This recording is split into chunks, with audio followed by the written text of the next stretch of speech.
सभा की कार्यवाही 2 बजे तक स्थगित की जाती है। नए संसद भवन में शीतकालीन सत्र के दौरान 2 लोगों ने लोकसभा की दर्शक दीर्घा से छलांग लगा दी।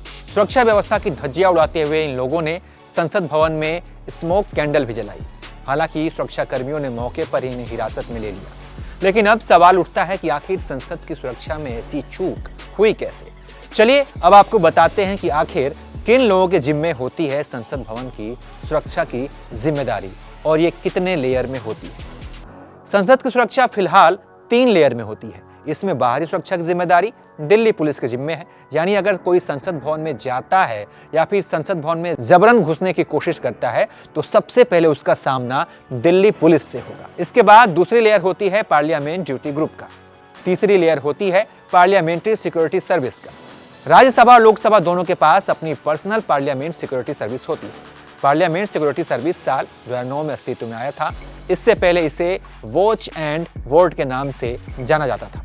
इस सिक्योरिटी सर्विस का काम होता है संसद में एक्सेस कंट्रोल करना, स्पीकर, सभापति, उपसभापति और सांसदों को सिक्योरिटी प्रदान करना। वहीं पार्लियामेंट सिक्योरिटी सर्विस का काम आम लोगों और पत्रकारों के साथ साथ ऐसे लोगों के बीच भी क्राउड कंट्रोल करना होता है जो माननीय हैं या फिर संवैधानिक पद पर बैठे हैं। इसके अलावा इनका काम है संसद में प्रवेश कर रहे सांसदों की सही पहचान करना, उनके सामान की जांच करना, स्पीकर, राज्यसभा के सभापति और उपसभापति, राष्ट्रपति आदि की सिक्योरिटी डिटेल के साथ लाइजनिंग करना भी इनका काम होता है।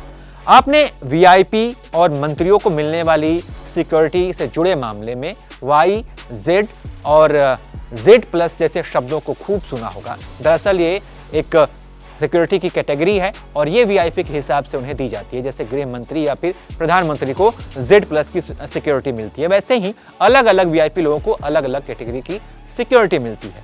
साफ शब्दों में यहाँ कहें तो सिक्योरिटी किसी व्यक्ति विशेष के लिए होती है, जबकि सिक्योरिटी सर्विसेज किसी बिल्डिंग की सुरक्षा में लगाई जाती है। वहीं जिन मंत्रियों को XYZ या Z+ की सिक्योरिटी मिलती है, उन्हें भी संसद में जब वो एंट्री करते हैं तो अपने सिक्योरिटी गार्ड्स को बाहर ही छोड़ना पड़ता है।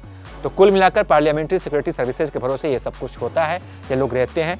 तो जो सुरक्षा में चूक हुई है उस पर आप क्या सोचना, आपकी क्या राय इसके बारे में बताइए। और तमाम अपडेट्स के लिए आप देखते रहिए ABP लाइव।